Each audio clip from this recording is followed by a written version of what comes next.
Welcome back to our biomass class, where we're delving deeper into the fascinating world of conversion of biomass resources into heat and power. This video was made with the support of Energy.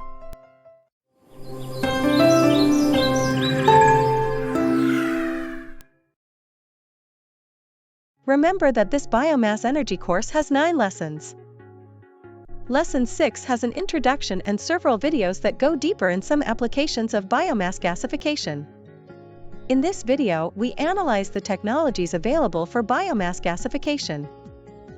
Lignocellulosic materials can be converted into energy by thermochemical processes, which are combustion, gasification, and pyrolysis. Gasification takes place when there is not enough oxygen to have a complete oxidation. And the products are synthesis gas and ash. The conversion of a solid fuel into a gaseous fuel provides flexibility. The syngas can be used in a gas turbine or in an internal combustion engine. A gasifier is the equipment or reactor where the gasification takes place. There are different types of biomass gasifiers already commercially available. Others are under development. Let's take a look to main types of biomass gasifiers, their advantages and drawbacks. Types of gasifiers. Gasifiers are categorized based on types of bed and flow. The gasifier bed can be a fixed bed or a fluidized bed. Fixed bed gasifier can be classified further as updraft and downdraft. In a downdraft gasifier, both the feed and product gas moves downward. The synthesis gas exits from the bottom. The solid bed must allow the circulation of gases through it. There are different zones. The heat produced in the combustion zone is transferred to the upper part where the fresh solid is dried, releasing the water content in the drying zone. The dried solid decomposes, suffering a pyrolysis process. The gases and solid produced in the pyrolysis zone react partially with oxygen in the combustion zone. Finally, char and gases react in the reduction zone to produce the synthesis gas. Ash is removed from the bottom. The syngas leaves the gasifier at around 800 Celsius degrees. In the updraft gasifier, the biomass is introduced from the top and moves downwards, while air is introduced at the bottom of the grate, so the synthesis gas moves upwards. The biomass combustion takes place in the bottom. In their way to the upper side, gases go through the reduction zone, the pyrolysis zone, and the drying zone. This means that outlet gases are cold and wet around 500 Celsius degrees. In the fluidized bed gasifier, the feed is introduced at the bottom. It is fluidized using air, and the synthesis gas then moves upward. Biomass gasification is done between 800 and 900 Celsius degrees. The basic concept of a circulating bed is the recirculation of solids. Air is injected in the narrowest reactor at high flow rates, moving solids to the cyclone in the top. This is the combustion zone. Flue gas is removed from the cyclone.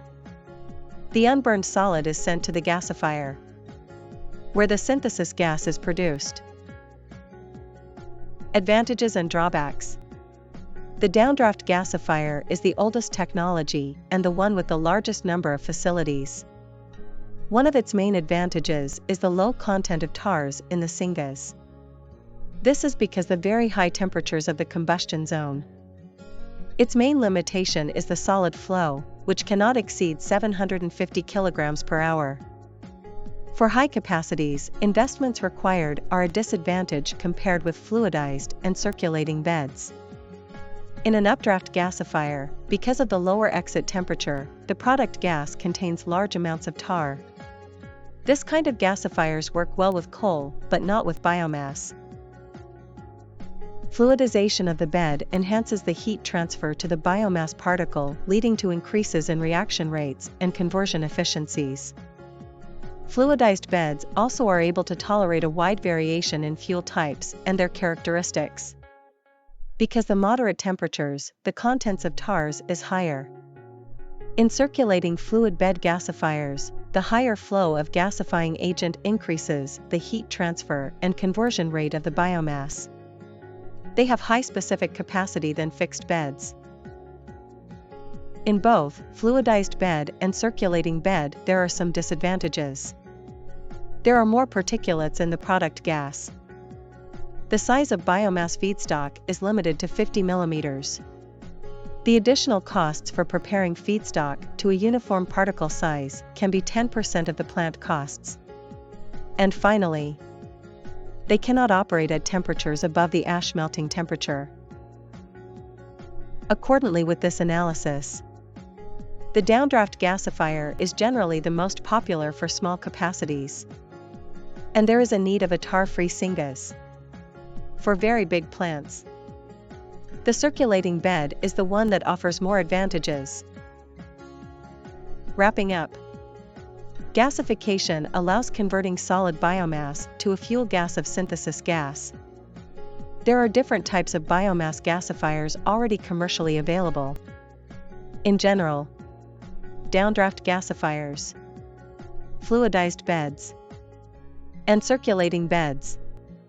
Differences between them are solid size requirements, reaction temperatures, contents of particles in the syngas, and contents of tars in the syngas. The analysis of advantages and drawbacks show that for small-scale gasification, downdraft fixed bed gasifiers are the most reliable solution. For big plants, fluidized beds and circulating beds are the most convenient. Please watch the video about biomass gasification applications to know more about how biomass can be used to produce electricity.